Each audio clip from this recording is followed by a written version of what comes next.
संस्कारी बेटी। शालिनी की उम्र लगभग 28 साल की हो चुकी थी, लेकिन अभी तक उसकी शादी नहीं हुई थी। शालिनी के मम्मी पापा सरला और महेश जी ने कभी उसकी शादी के लिए कुछ ज्यादा कोशिश भी नहीं की। शाली मन ही मन चाहती थी कि दूसरी सहेलियों की तरह उसका भी घर बस जाए, लेकिन वो अपने मम्मी पापा से ये बात कहती भी तो कैसे कहती। माँ जानती है, मेरी सहेली है ना शीतल, उससे बेटी हुई है, बड़ी प्यारी बच्ची है उसकी। अरे ये तो बहुत अच्छी बात है। उसकी शादी भी तो 4 साल पहले हो गई थी ना। अब क्या करे बेटा, चाहते हैं तो हम भी यही है कि तुम्हारी शादी हो जाए, लेकिन कोई अच्छा लड़का मिलता ही नहीं।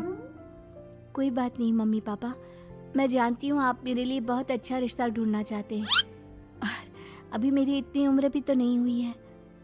अच्छा शालिनी बेटा, क्या है ना, मेरे पास नई साड़ी नहीं है और मुझे किटी पार्टी में जाना था, तो इस महीने तेरी तनख्वाह आ जाए तो एक नई साड़ी दिलवा देना बेटा। और बेटा मेरा मोबाइल भी थोड़ा पुराना हो गया है, 6 महीने से इसी को काम में ले रहा हूँ। एक नया मोबाइल ला देना बेटा। हाँ हाँ मम्मी पापा। और माँ, आप तनख्वाह की चिंता क्यों करती हैं? साड़ी तो मैं आपको कल ही दिलवा दूंगी। और रही बात आपकी मोबाइल की, तो मैं आज शाम को ही ऑफिस से लौटते वक्त ले आऊंगी। अरे भगवान सबको तुम्हारे जैसी बेटी दे, कितना ध्यान रखती है अपने मम्मी पापा का। पापा, आज आप दुकान नहीं जा रहे हैं क्या? वो क्या है ना बेटा, मेरे सर में जरा दर्द हो रहा है, इसलिए आज दुकान जाने का मन नहीं है। पापा दवाई ले लीजिए, और अगर हो सके तो चले जाइए। इस तरह दुकान बंद रहेगी तो ग्राहक आना बंद कर देंगे ना। अरे बेटा, तेरे पापा की अब उम्र हो चली है, और तू है ना हमारी कमाऊ बेटी, इतनी अच्छी नौकरी करती है, हमारा ख्याल रखती है, तेरे पापा को चिंता करने की क्या जरूरत भला है? ठीक है पापा, आप अपना ध्यान रखिए, मैं ऑफिस से लौटते वक्त आपका फोन ले आऊंगी। और माँ, आपकी साड़ी हम कल लेकर आएंगी। शालिनी के जाने के बाद क्या करे, शालिनी के लिए सच में कोई लड़का ढूंढकर उसकी शादी करवानी है क्या? अरे पागल हो गई हो क्या? वो शादी करके इस घर से चली गई तो हमारे खाने के लिए पैसे कहाँ से आएंगे?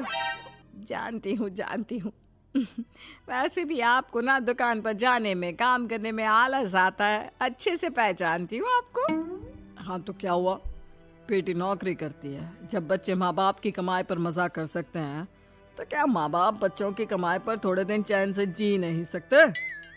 अरे वो तो हम जी रहे हैं ना, देखा ना हमारी बेटी एक ही बार में हमें मोबाइल और साड़ी दिलाने के लिए कैसे फट से तैयार हो गई।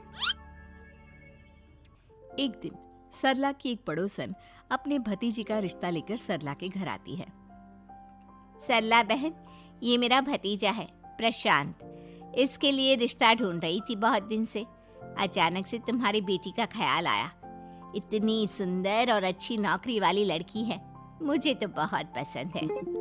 अरे तुम्हारे पसंद करने से क्या होता है, मेरी बेटी को भी तो तुम्हारा भतीजा पसंद आना चाहिए ना। हाँ, ऐसे थोड़ी ना कि तुम्हें हमारी लड़की पसंद आ गई और हमने रिश्ता कर दिया। मेरा भतीजा बहुत बड़ी कंपनी में जॉब करता है। अंकल जी, मैंने आपकी बेटी को देखा है और वो मुझे बहुत पसंद है। हाँ, तुम्हें तो पसंद है, लेकिन हमें भी तो उससे एक बार पूछना पड़ेगा ना। तो बुलाइए ना शालिनी को, उससे पूछ लेते हैं कहाँ है वो।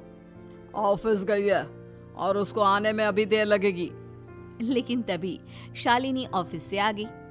ये लीजिए, शालिनी भी आ गई, अब आमने सामने ही बात कर लेते हैं। आओ आओ शालिनी बेटा, इससे मिलो, मेरा भतीजा प्रशांत प्राइवेट कंपनी में अच्छी जॉब करता है।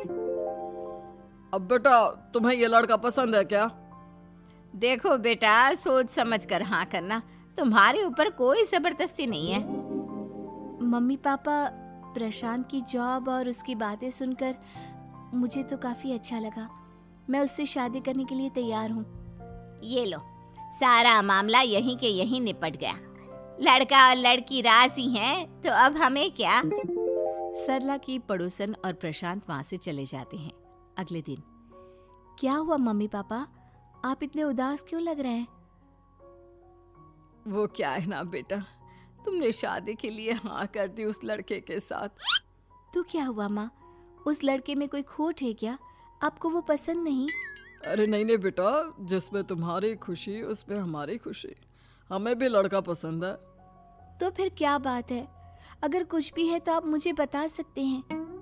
तुम्हारी माँ ये सोच सोच कर परेशान है कि तुम्हारे बाद हमारा क्या होगा।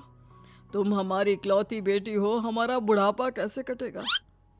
अब बेटा, हम अपने बारे में सोचकर तुम्हें जिंदगी भर शादी करने से रोक तो नहीं सकते ना। जाओ, तुम अपनी जिंदगी में खुश रहो। हमारा क्या है, जैसे तैसे जी लेंगे। हाँ, बात तो सही है बेटा।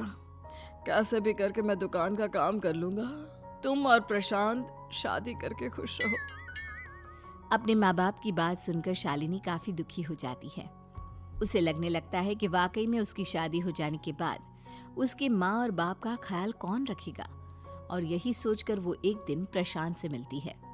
देखो प्रशांत, तुम मुझे बहुत पसंद हो, लेकिन मैं चाहकर भी तुमसे शादी नहीं कर सकती। अरे क्या हुआ शालिनी? क्या तुम मेरी किसी बात से परेशान हो? नहीं नहीं प्रशांत, मैं अपने माँ बाप की इकलौती संतान हूँ। अगर मैं भी शादी करके घर से चली गई तो उनका ख्याल कौन रखेगा, उनका खर्चा कौन उठाएगा। तो क्या तुम सारी जिंदगी शादी नहीं करोगी? शायद नहीं प्रशांत, और अगर अपने माँ बाप के लिए ये भी करना पड़े तो इसमें गलत क्या है। प्रशांत की सारी बात जाकर सरला के पड़ोसन यानी कि अपनी बुआ को बता देता है। ये सरला तो बड़ी चालाक निकली।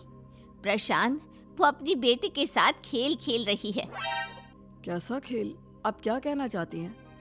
अरे शालिनी बहुत सीधी और संस्कारी लड़की है, लेकिन ये सरला और महेश एक नंबर के चालाक। बुआ जी, आपकी बात सही है, लेकिन अपनी बेटी के साथ भला कोई क्यों चालाकी करेगा? वो तो मैं तुझे कल बताऊंगी। तो कल सुबह मेरे साथ शालिनी के घर चलना। और फिर अगले दिन। क्या हुआ सरला बहन, तुम्हारी बेटी ने तो शादी के लिए मना कर दिया। अब पता नहीं बहन जी क्यों मना कर दिया। हम तो चाहते थे कि बेटी की शादी धूमधाम से करें। हमारी तो बहुत इच्छा थी कि शालिनी की शादी प्रशांत के साथ हो जाए, लेकिन अब क्या करें, वही नहीं चाहती।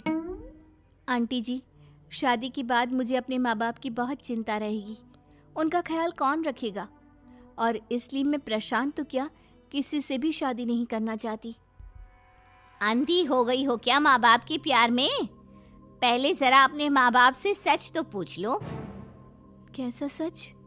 यही सच शालिनी कि ये तुम्हारे सगे माँ बाप नहीं है और तुम इनके लिए सिर्फ पैसे कमाने का एक जरिया हो। अरे अरे, ये तुम क्या कह रही हो? सच ही तो कह रही हूँ भाई साहब। अब सीधे सीधे अपनी बेटी को अपनी सच्चाई बताओगे या फिर मैं कोई दूसरा तरीका निकालूं?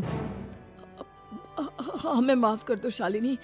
वो क्या है ना, हमारी कोई औलाद नहीं थी और जब तुम छोटी थी तो हमने तुम्हें गोद ले लिया था। तो इस नाते तो मैं आपकी बेटी ही हुई ना। लेकिन तुम्हें गोद लेने का हमारा सिर्फ एक ही मकसद था कि बड़ी होकर तुम नौकरी करो और हमारे लिए पैसे कमाओ, क्योंकि तुम्हारे पापा को काम करने में बहुत आलस आता है। और ये सच है कि हम ही नहीं चाहते थे कि तुम्हारी कभी भी शादी हो।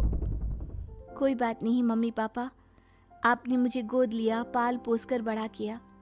भले ही उसके पीछे आपका कोई भी इरादा सही, लेकिन मैं आपकी बेटी हूँ। शादी तो मैं प्रशांत के साथ कर लूंगी, लेकिन उसके बाद भी जिंदगी भर आप दोनों का ख्याल रखूंगी। शालिनी की बातें सुनकर सरला और महेश को अपनी गलती का एहसास होता है और वो उससे माफी मांगते हैं।